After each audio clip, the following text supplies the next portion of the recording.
Well, good evening, and thank you all for joining us this evening. I am thrilled to welcome you to our first ever OWL signature event at the Academy of Optometry. Yeah! And we could not have picked a better day, right? World Sight Day. So for me, it's not going to be just love your eyes, it's going to be love your eye care career as well. My name is Nivine Woods, and I've had the privilege of serving on the OWL Board of Directors for the last 3 years. I am also the incoming president, so November 5th, which is very exciting and very, very humbling. I am so happy to see this turnout. It's amazing, and I have to tell you that optometry has a very, very special place in my heart. This is where I started my eye care career in 2004. And currently, I am the Chief Marketing Officer for Eye Care Partners, an organization that so believes in bridging the O's and the importance of partnerships across optometry and ophthalmology. So who is Ophthalmic World Leaders? So what's OWL? We are a nonprofit organization that provides personal and professional development and opportunities for collaboration. What does that mean? We throw really nice parties. We're really, really good at amazing parties. But what would you expect if you were to join OWL today? And I hope that many of you will. Those of you that are not part or members of OWL, I hope that you will consider joining. But what would you expect? Other than the fantastic parties, I promise you two things. You're going to get amazing networking opportunities, really, really meaningful and intentional networking opportunities, and really good educational programs. And why is that important? I'll tell you what my mother told me when I started my career, what seems like 100 years ago. Business is a human enterprise. It's developed by people, it's determined by people, whether you are a provider or an industry person, it's by the people, for the people. So I'm sure you'll enjoy and benefit from these networking opportunities and educational programs. Our vision is to promote and develop diverse leadership. We believe that diversity is not just a concept that we all celebrate, but it's also a very important catalyst for growth, for innovation, and it's not just the right thing to do, but it is a very essential thing to do for growth, for the best patient care possible, and certainly for all the innovation that we love in the industry that we love. So I'll just spend a minute to talk a little bit about the Ophthalmic World Leaders, or OWL's journey, for those of you that are not familiar with our organization. So OWL was established in 2004 as Ophthalmic Women Leaders, so an organization to promote women in the ophthalmic space. And quickly we realized that for women to advance, we need men and others to push them and to support them. And then we also wanted to expand what diversity is all about. So in 2014, 2015, that's when it changed from Ophthalmic World Leaders to from Ophthalmic Women's Leaders to Ophthalmic World Leaders.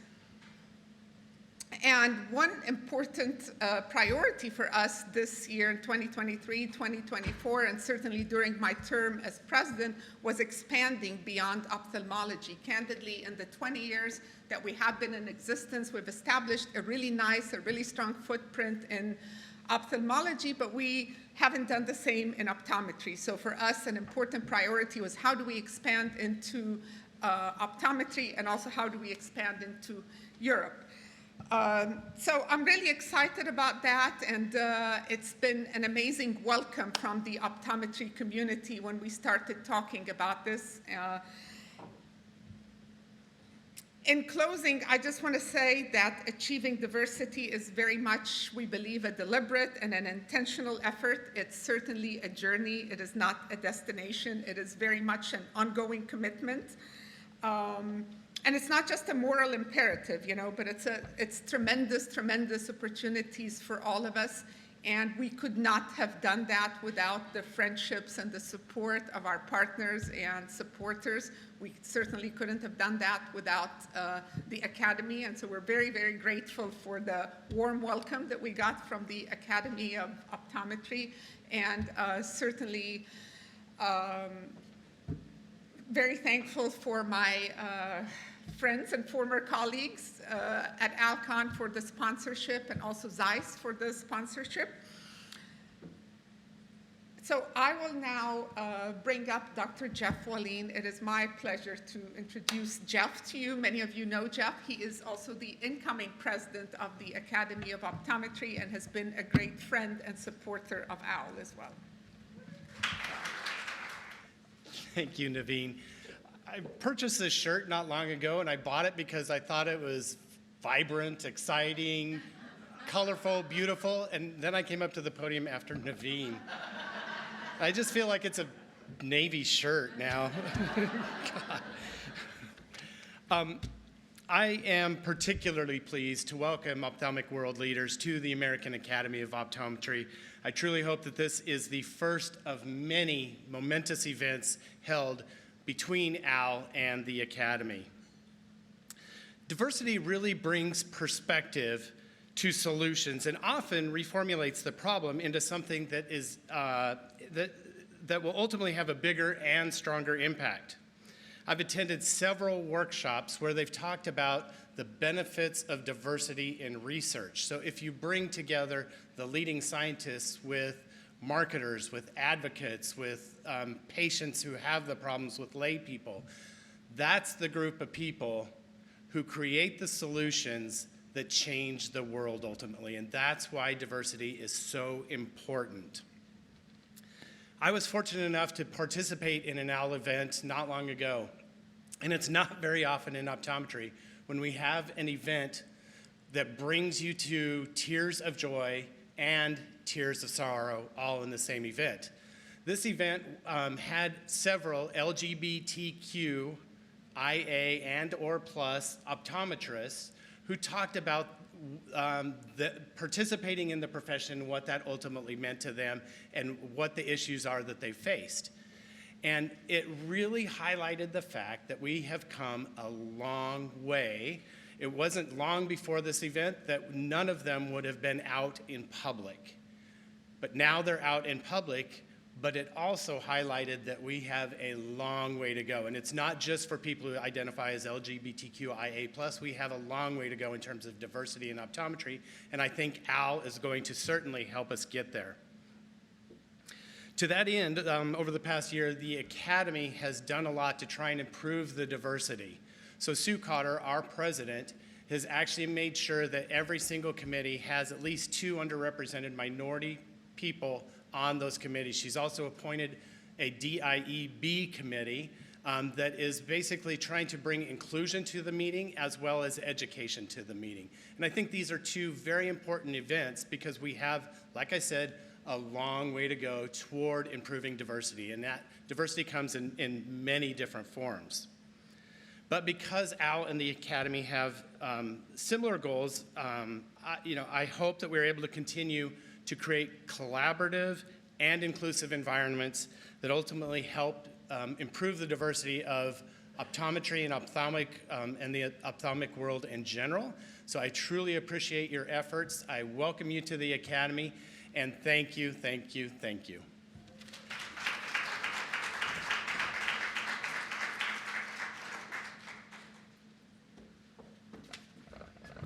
Hi, my name is Joe Boyd, and I'm with Executive Biotech Advisors. I'm on the board of OWL, and I just want to thank Jeff, and it's great to see leaders like Jeff up here really supporting the mission of what OWL is all about.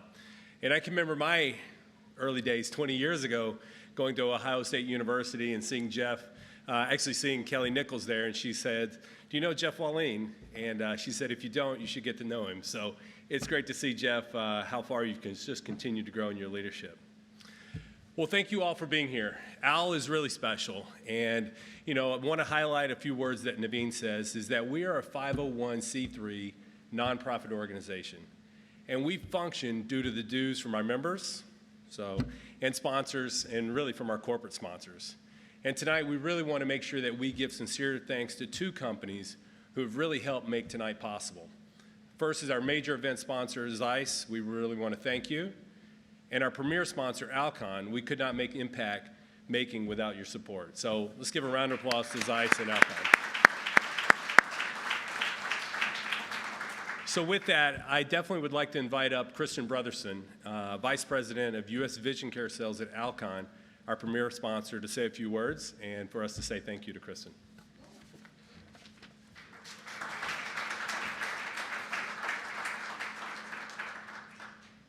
I do a little bit better when I'm not tied to a podium. So let me just say, first off, I'm so impressed with the turnout tonight. Thank you guys for showing up. It's a really big deal that we're all here this evening. And so first off, I just want to say thank you to Nivine and the OWL team. Thank you for the opportunity for the sponsorship. But I thought it'd be more important for me to talk a little bit about what OWL has meant to me, so that you all know the message of what it can mean to you and the impact that we can have in optometry.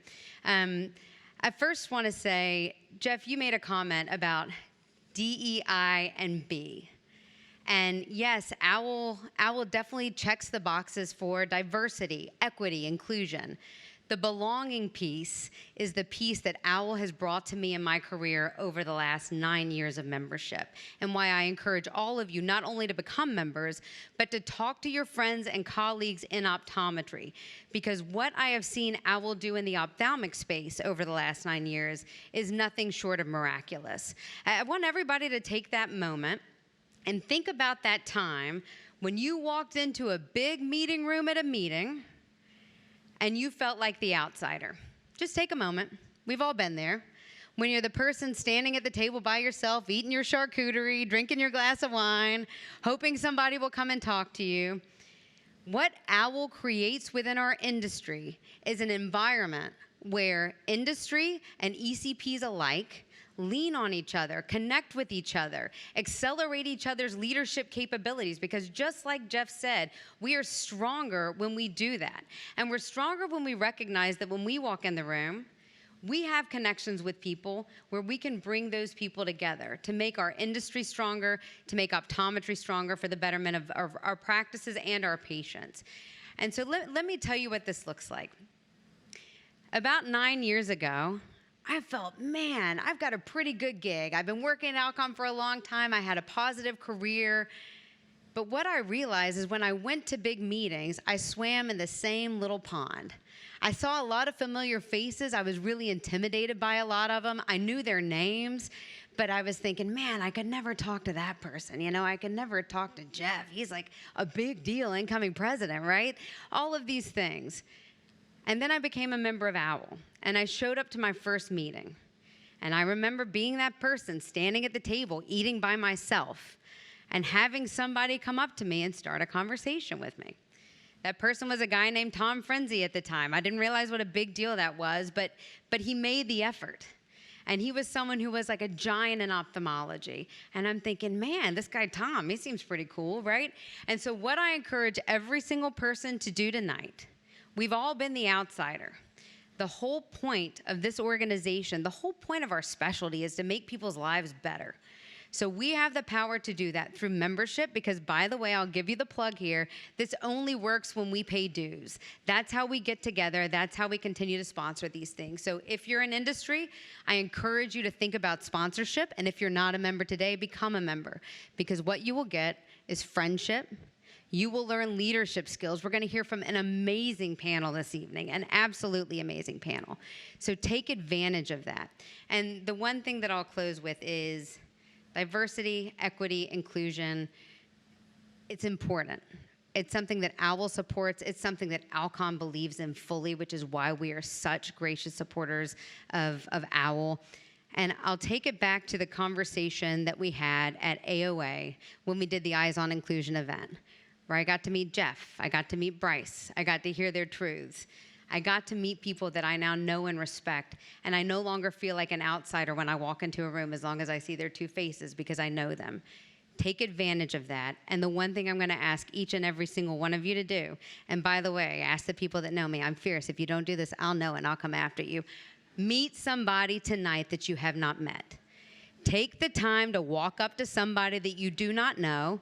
And by the way, where's Tim?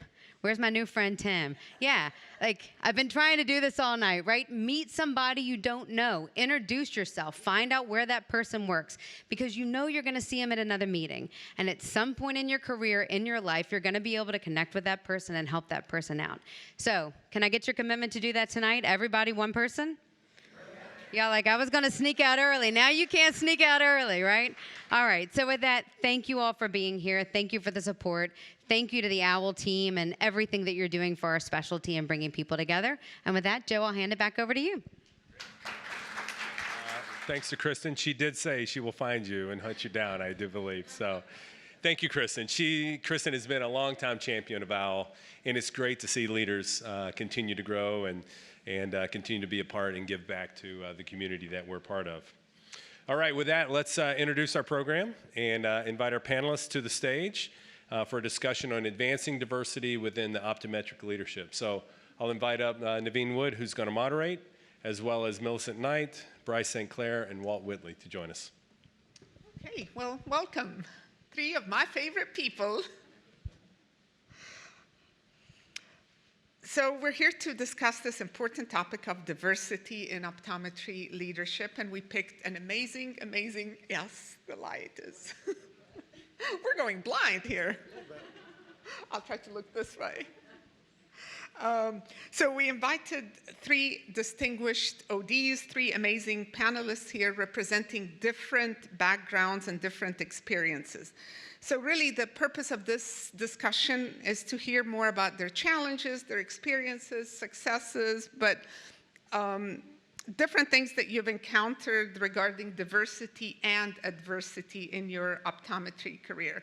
So I'll start by asking you each to introduce yourselves real quickly, 45 seconds or so. I'll start with you, Dr. Knight. We competed against each other when I was at Alcon. We worked together when I was at J&J, and I've always been a big fan. It's great to be here. Hopefully you can hear from the mic. Well, although I've been in industry now for about 9 years, I know for some of you it feels like I've probably been there a long time, but I did consult quite a bit for a number of years. But I actually did own a practice for 20 years. So that's where I spent most of my career in private practice. And it's just great to be here. It's great to have this conversation. I did want to say this. What we're going to be talking about is sometimes difficult to talk about. But I think it's also difficult to hear. So I applaud each of you for being here and being receptive and being supportive. That's true, because we have to confront our biases and challenge the status quo if we want to be honest about it. Thank you. Bryce, introduce yourself and tell us a little bit about your professional journey. Hello, I'm Bryce St. Clair. I currently am an instructor at the Wilmer Eye Institute of Johns Hopkins School of Medicine in Baltimore, Maryland. I'm the residency director there for the optometry residency program, and I'm an advocate for public health, and I kind of work in that sector to be an agent of change through healthcare policy and just projects that I'm endeavoring on. So I'm honored and happy to be a part of this discussion. Thank you. And last but not least, I almost called you Walt Whitman. It's okay. Another legend, not one of my favorite poets, not the legend poet, but the legend OD, Walt Whitley. My name is Walt Whitley. I'm the Director of Optometric Services at Virginia Eye Consultants in Norfolk, Virginia, and also Regional Medical Director for Eye Care Partners. And I'm really excited to be here when you all asked me to participate and just get to learn more about OWL and, you know, the history that you showed. I knew when it started it was women, but then now as it's grown and more of the diversity, the conversations they're having and just seeing the people who've been part of it is infectious. And so I'm really excited to be here and be a part of this. So. Great. So we're all unique in our different ways, right? Everyone has their unique experiences and discrimination, whether it's positive, negative, and we just have to consider everything and anything that can marginalize people. So I'll start with you, Millie, and just ask you, how has your unique intersectionality, being a woman, being a woman of color. How has that influenced your path to leadership in optometry? First of all, I remember at one time checking myself to say it must be absolutely insane to have been a woman, Black, and go into optometry, 3 minorities. So, but I think,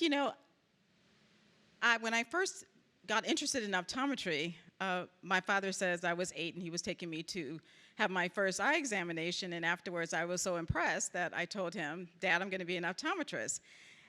And I remember at that time, I didn't know that as a woman, as a little Black girl, that was not something that I should aspire to be.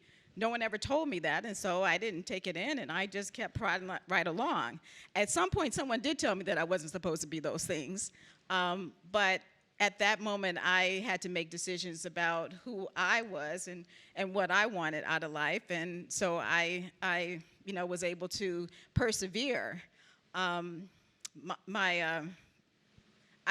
often been asked, have I ever experienced any adversity or any challenges? And I mean, they happen so often that I didn't even know how to answer the question exactly. Even small things like going to lead a big business meeting, but I need to stop and pick something up at Walmart. And I'm walking out of Walmart, and you know how they have the person that checks your bag on the way out? Mm-hmm. So it's me, there's a white woman, and there's a white male. And the 3 of us are literally walking out at the same time. Whose bag did they ask to check? Right. But I'm in a hurry, so I'm not going to deal with it today. But to my surprise, the white woman said, "Excuse me, why did you ask her to check her bag and not me and not him?" So I think, I remember probably the most painful part of discrimination is that I felt that my peers, my colleagues, my classmates in school not only didn't experience it, but they didn't even have to be aware of it.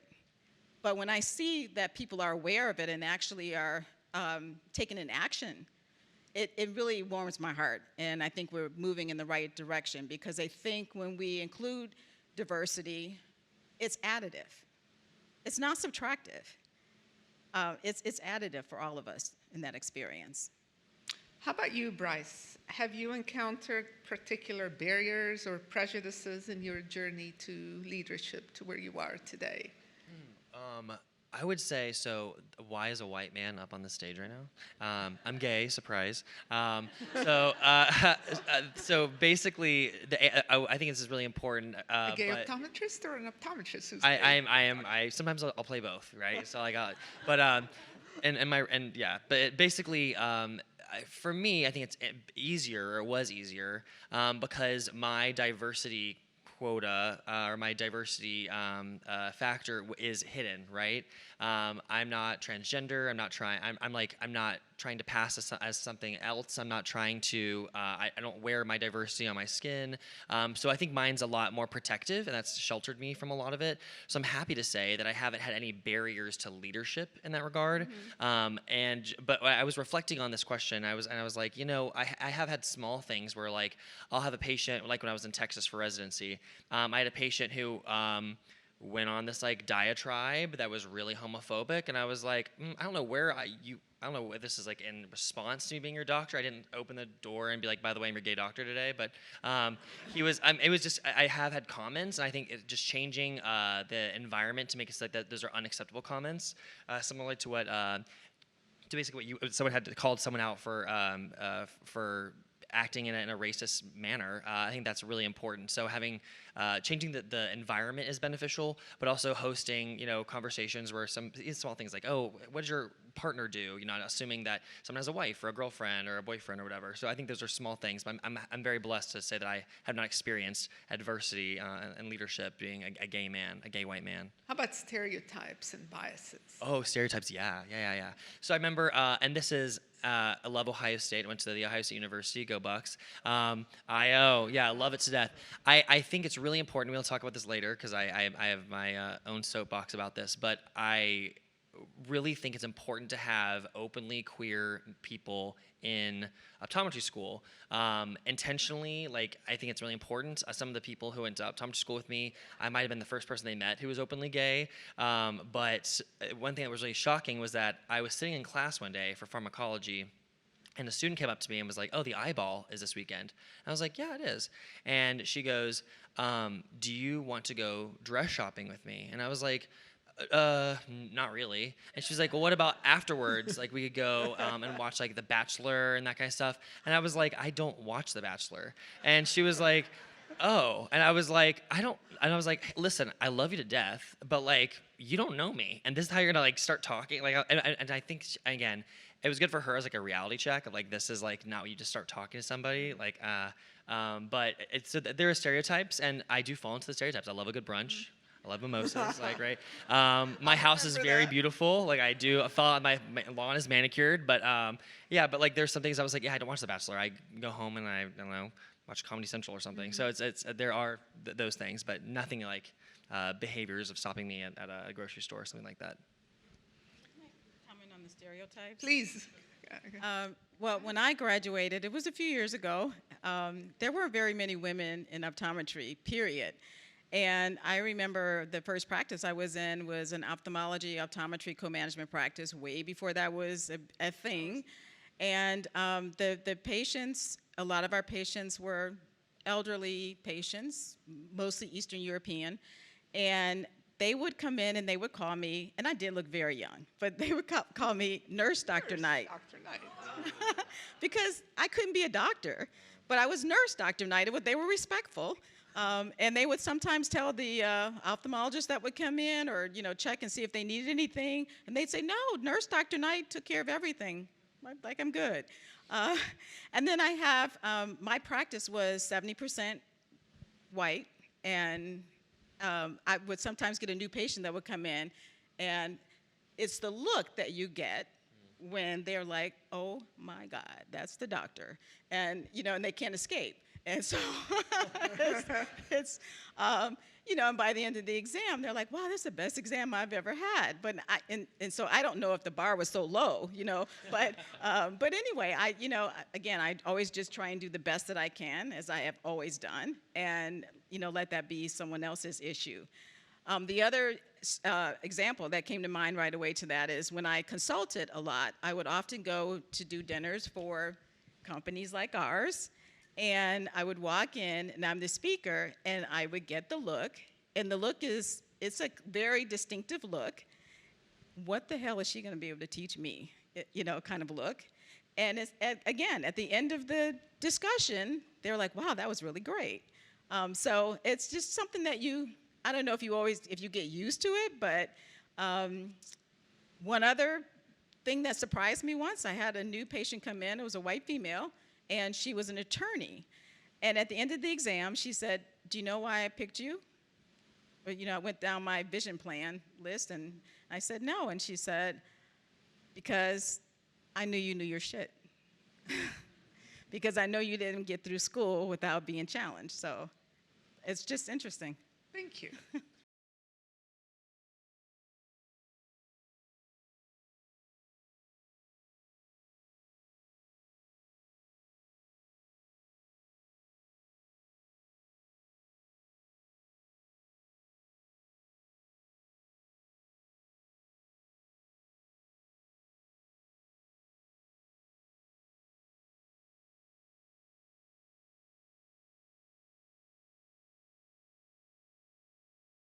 I was just walking into the Hilton, and I saw Linda Kasser. So Linda Kasser was one of the deans at Pacific University.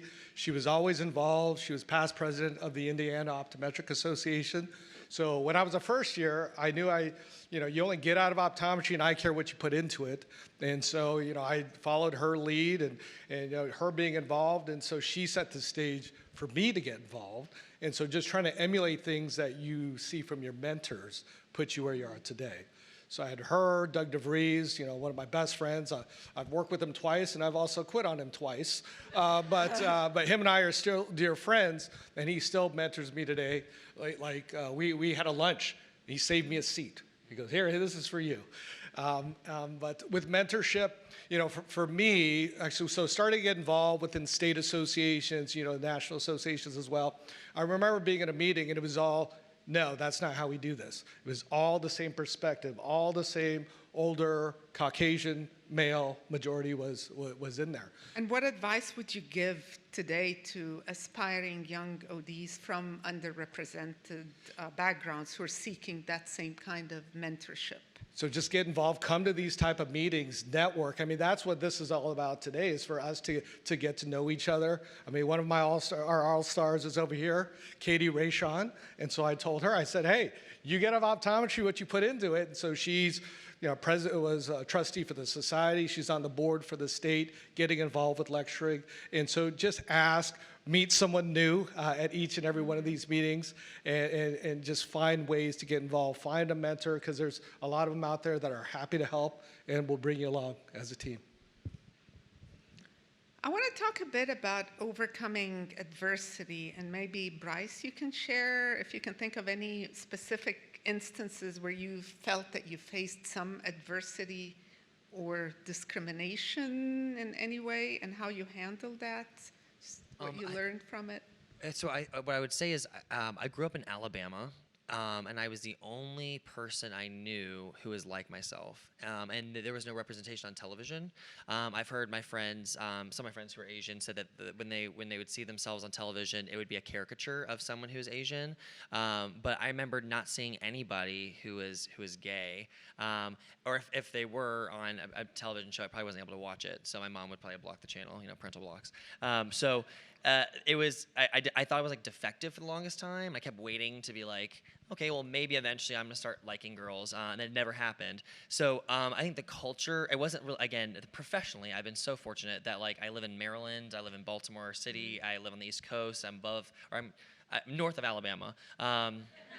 Sweet home Alabama, I love Alabama, but not there anymore. But I think just culturally, having some preconceived notions. I remember, I don't know if it was adversity, but kind of experiencing at the time a pride festival. I saw that on TV, and I was like, I just want the right to exist. I don't want the whole parade or the boas, the feathers, whatever. I just want to be able to say I'm bringing my boyfriend to a restaurant. I just want to have that ability. So I think that was challenging, and then I think mentorship was really important. I didn't have that. When I went to Ohio State, I chose Ohio State for undergrad as well because it was so diverse, relatively speaking. I think Alabama and Auburn were 96% Caucasian. And went to Ohio State, I saw tons of people from different races, religious backgrounds, socioeconomic backgrounds. I was like, I bet there's a bunch of gay people here. So anyway, I stayed at Ohio State and loved it so much. But just sticking through and just making sure that your family is and your environment is supportive. If you live in maybe a more conservative community, maybe you live in a very highly religious community, and you might have these kids who don't know who they are yet, or they're still figuring themselves out, and they need to know they can rely on you, because you might be the person who saves their life, to be totally honest. But yeah, so I think that's extremely important, so you can be an agent of change, so they feel confident to come to you and shape, hopefully, their life in a very positive way. Any other advice that you'd give to professionals who may be experiencing any kind of adversity or discrimination just based on their diversity characteristics? Millie or, oh, sorry. I was report it now, so go ahead. I have two things that I try and philosophically live by. Stay focused. Yeah. And stay strong and bring value. That's what mantra I run in my head. Stay strong, bring value. Stay focused, bring value. Yes. And that was challenged for me once with, this is in optometry school. I had a professor who made a stereotype about our patient base. And I wanted to correct her, but I knew that there was going to be a consequence to doing that. And so I had to weigh out, do I let that go and then let my classmates have what I didn't feel was a true perception of our patients? Or do I say something and risk the retaliation? Mm-hmm. Of course, I said something, and but in a very respectful way. But it didn't stop the retaliation. At the end of the semester, toward the end of the semester, she said, "There's 13 of you that are ready to do residency. We only have 12 residency spots, and Millie, you don't get one." And I said, "Okay," but I had to remember: stay strong, bring value, stay focused. What is it that I'm trying to get out of this? And so I just went and I found an ophthalmologist in the area, and I went into his office. It just random walked in, and I said, "Can I shadow you for like 8 weeks?" And he said, "Sure." And I started, and I saw 30 to 40 patients a day, whereas my classmates were seeing 3 to 4 a day. And when I came back, I was heads and tails above everyone else in my class clinically because of the exposure I'd had. And so again, I mean, it started as a negative, but you can choose to keep it as a negative, or you can try and turn it into a positive. Thank you. So we've been talking about building inclusive environments, and I know we've come a long way, but there's still a long, long way to go. So Walt, in your opinion, what are some key steps that optometry practices or organizations can take to foster diversity and more inclusivity, particularly in, obviously, leadership roles? Yeah, that's a great question. And a lot of it comes down to the culture, all right, and having that open culture, open dialogue, having opportunities for people to come talk, any issues that you may have. I mean, whether it's getting the group together even for a few minutes a day, making sure you're reaching out to your teams, and that's what we try to do, whether it's going to be our staff, whether it's with our provider team or whoever it may be. But it's all about open dialogue and making sure people feel like they're welcome, that they belong, and that they are part of the team. Any particular programs or initiatives that you've been involved with that are aimed at promoting diversity that you would recommend? Yeah, I do recommend OWL.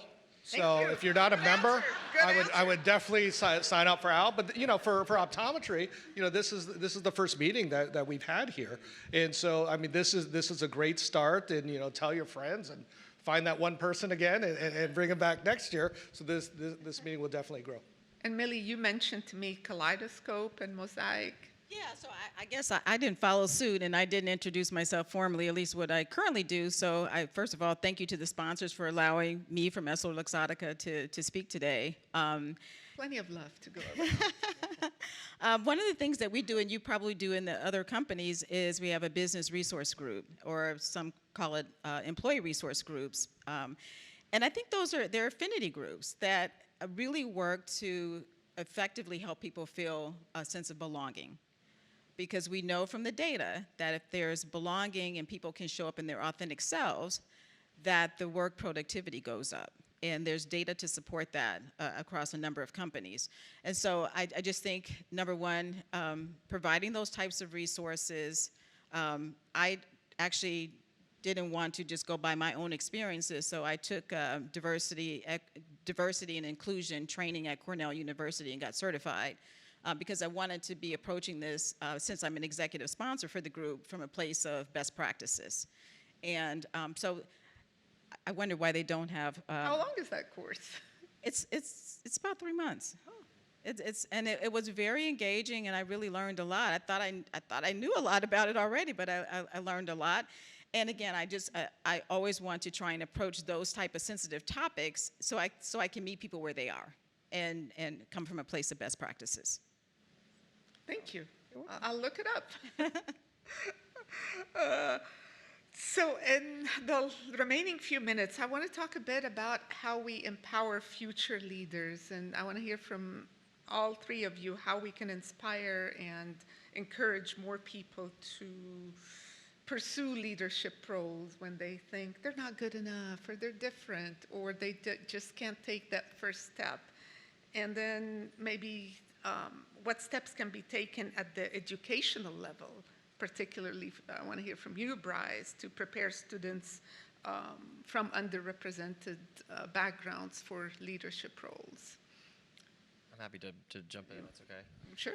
So I think that for when it comes to like encouraging leadership, I think mentorship is really important. I do believe in that. I work in an academic medical center, and it's very different than I think a lot of practice modalities. We have to gain tenure, we have to publish, we have to be doing things in the field, and it's all for the sake of like the hospital, right? And so I had no idea what the heck I was doing. I was like, oh, I love teaching, but like I don't know anything about tenure, promotion, any of this kind of stuff. So I joined the AMCO SIG, Academic Medical Center Optometry Special Interest Group here at Academy, and I found mentors who were like, oh, that's a problem we have too. Like, talk to your chair about this, or like get involved with that. So I really think mentorship is like incredible. Find that, and if you don't have it, then like find one of us and we'll be your mentor for what it's worth, you know. But when it comes to empowering, I think diversity, there's a couple things that you can, or young leaders in a diverse background, there's a couple things you can do.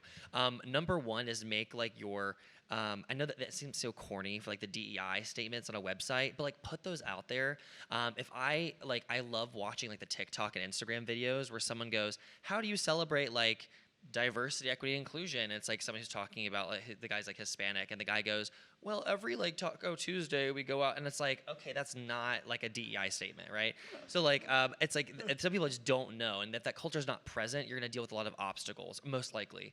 So I'm one of those people who I'm going into an environment, I'm like, what does, you know, Johns Hopkins say about like, do they celebrate diversity, equity, inclusion? Is that something that's normal? And if that's codified and you're held accountable to it, I think it's very important. So that's an easy one.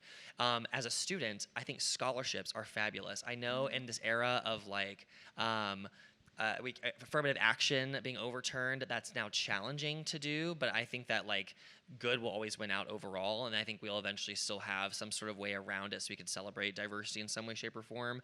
But I think it's extremely beneficial when organizations have scholarships or programs to bring underrepresented minorities into the folds of leadership.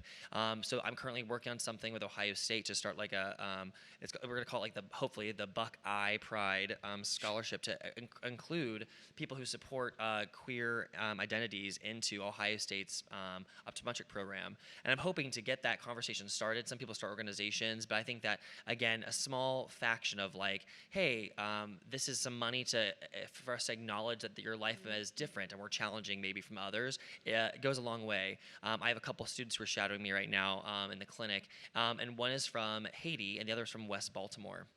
Both want to be ophthalmologists. And the woman from West Baltimore was like, yeah, it was really challenging growing up in West Baltimore, and applying to medical school applications is expensive. Flying to interviews is expensive, and my mom doesn't have the money to do that. And I started working in high school, not to pay for a car, not to help put food on the table. I'm like, that goes beyond just like a high school experience, but like a college experience and a medical school experience, optometry school experience. And so just be like, hey, listen, here's $2,000. It's not going to change your life, but it could. It's something to acknowledge that like you've been through something that others have not. And I think that's, again, codifying that and making that commitment is a way of honoring those people. Agreed. Thank you. What would you like to add, Walt? You know, for us on the state level in Virginia, one of the things that we started was a VOLT program, is training the future optometric leaders. And so, you know, being diverse, you know, making sure that we are including anyone who wants to be involved and asking them to be involved as well. Because people want those opportunities, but if we're not asking them and bring them along with us as part of the team, then they may be shy, they may not join. You know, other things, you know, from the education standpoint, I asked Bryce, I said, hey, let's do a lecture together. So we're gonna submit one. Awesome. He's gonna put it together for us, but you know, just getting those opportunities. I'm not busy, it's fine. just having those opportunities to help other people learn and grow, and so that's one of the things that we can do as individuals as well to help mentor others going forward. Very cool. So before we open it up for question, what was a question that you were hoping I would ask, but I didn't? Is your name Any Steve of- Scoper? Anything else? I was just going to answer the question with just saying lead by example Yeah, and encourage. always. That's a good. And I think sometimes that we think, to your point, a small amount, that $2,000 could make the difference between someone being able to apply to school or not, or to be able to travel for the interview or not. And even though I was not doing that great myself financially with a new practice, condo, how all these other expenses, I started a scholarship at my school. Even through my experiences that I had, I still strongly believed in and trying to help students who might have some challenges that other students don't have. With a very small amount, and built up as I was able to contribute more. But the point is, I always thought that people gave money to scholarships because they had a whole lot of money. Well, I didn't, but I started one anyway, and it has a lot of money in it now. But So can we open it up for questions for a couple of minutes? There's a mic in the back. Yes, please. Oh, thanks. Hello. So Trisha Burke, Ocular Surface Marketing with J&J Vision. I feel like I'm really loud talking into this mic, but thank you to all three of you for sharing your guidance and your stories. I think the topic of DE&I is so very important. And I feel like it certainly is more top of mind, especially for industry. And I can speak for J&J. Our race to health equity, we're really focused on addressing health inequities to underserved communities, whether it's patient care or clinical trials or just within the healthcare provider community. But my question to you is, what more can industry do? Millie, I know you mentioned leading by example, right? But is there anything else that you guys wish you saw, you all wish you saw industry doing? We all wish you saw. Thanks. I mean, one thing I would say, we had a situation recently at our company where one of our employees was assaulted verbally and potentially threatened physically because she was Indian and had an accent. And she came to me, and I encouraged her to go to our leadership and explain, because one of the things that happens when those things will happen to you is that it can derail you because you retreat. And no one knows why you're retreating, and then your career is suddenly derailed. So we actually took that situation and were able to put together a forum, and the company encouraged us to do a forum, and we opened the platform up for people to share their feelings and some of the challenges that they were having. And it was actually a very positive experience, and some had even mentioned that they'd never even told their family of these things that had happened to them before. So, and it certainly made that one employee feel a sense of love and support and encouragement to continue her journey. Is there a hand back there, or I was going to answer that is question. it the as well. light? Is that okay? So what I was going to say is one thing I think is really beneficial is and obviously generous giving is always great, right? Like who doesn't love a scholarship? But like helping fund initiatives that are smaller initiatives. Like I think Academy had this like Young Ideas kind of initiative a year or two ago, where they gave money to people who had like innovative ideas or concepts for improving healthcare.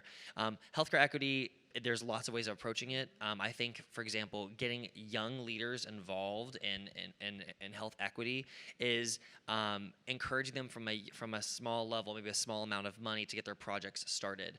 Perfect example, if I am from Arizona and my family is of Native American, let's say Navajo descent, I might say, yeah, let me bring health literacy to like Navajo communities. I want to create posters, and I want to put them in like local grocery stores and food deserts and like explain the benefits of X, Y, and Z. Well, that's not like a Fortune 500 company. They don't probably have a nonprofit. They can't apply for these things a lot of grants need, but they might want $500 to print off and like design and get a professional grade photo or poster created, and that has a profound impact, but they don't have that money. So I think an easy thing to do is to start like small funds where you can support young ideas, and those people are like, well, I did this, and now I have more motivation to try another project, and they get bigger and bigger. So again, I'm speaking of that from personal personal experience, but also my friends who I've talked about. They're like, well, I would do this, but it's really challenging because I don't have a board of directors. It's just my brother and me or whatever, or my sister and me. And we're the only diverse people in the school. So I think it's really something that is beneficial for industry leaders. Hi, you guys. I'm Kinsey Fabio with Alcon, and thank you guys for being so vulnerable and open. It's really helpful for us to hear you all. Millie, I loved what you said about the grocery store example and just bringing to light. I was curious for really all three of you, is there any other everyday situations where you're put in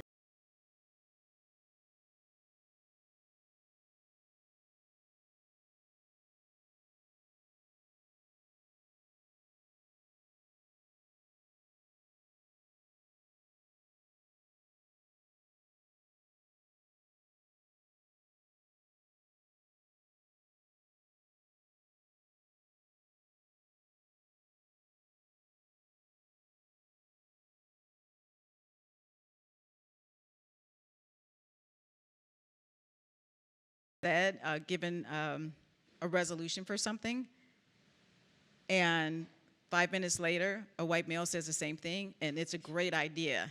I can And relate. I just said the same thing. Relate. And so or if you hear, or if I'm sitting in a meeting and there's no one that looks like me, and that happens a lot, and sometimes I'm not aware of it, it's just not top of mind for me, but sometimes I am. And I find that I shrink.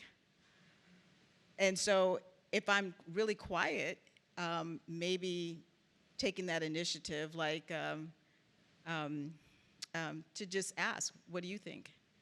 And open that door. I usually blame it on my accent. I figure, oh, they didn't understand it when Accent I said too. it, but when he said it. I have a lot of ideas, so buckle up. There's for people who are practitioners. I tell this at another event, another OWL event. Very small things like when you have frame selection, instead of being like, this is the male side, this is the female side, be like, these are the Oakleys, these are the whatever brand. Let the person find what they like. Again, speaking from Alabama, like when I'd have a patient check out and they'd be like, oh, and I'm like, oh, that's a Vogue frame or whatever. They'd check out and the guy's like, it fits my head perfectly. I have a small face. And then having someone be like, it brings up as like, women's Vogue frame, purple. And he's like, I don't want to wear a women's frame, blah. And I'm like, you have a tiny face. You have a tiny little PD. It's like, so like having it be like by brand, and I'll be like, this is the men's section, women's section. Easy fix. Number 2, pronouns, very easy fix. I rarely have to be like, well, what if I'm talking directly to a patient? I rarely have to ask that, but just being like, which one do you identify as, so I can or person's name. Like that's a simple thing a lot of EMRs have nowadays. And then number 3, educating yourself. Again, I can only speak of my lens of what I've done and like through my public health training and what I've kind of learned. But like one thing I talked about before was like the AIDS epidemic. If someone comes in and they're on medications for like pre-exposure prophylaxis, or if they're on HIV medication, and all of a sudden there's a diagnosis code in the EMR that says like history of HIV or HIV positive, a student or you should not be like, oh my God, like that's so dangerous. It's like, okay, do you know what medications are out there? Do you know what transmissibility is? Do you know if someone's transitioning, what the hormones they could be on? Do you have this? I mean, again, just speaking anecdotally, educate yourself. We can do some degree. That's a really powerful thing you ask. Like, what can we do to be better? And then again, speaking anecdotally, I think it's really good to again educate yourself. Thanks. Yeah, very beneficial. I think what I'll add is, being involved with a lot of different industry in a consulting capacity is, I've been on many different ad boards, and I'm still the most Asian on the ad board even. But it's often the same people type, and so just finding opportunities to get a East Indian lecturer or provider or African American on there as well, or more Asians. We're starting to see a lot more females on there, but having more diverse perspectives on these different ad boards on the podium. As well. I mean, that's one thing about the Academy. There's a lot of opportunities here, and so we see that, in the program itself. But I think I would say that from the industry standpoint as you're moving forward. That's a great point. We probably have time for one more question, because because I know a lot of people have events to go to.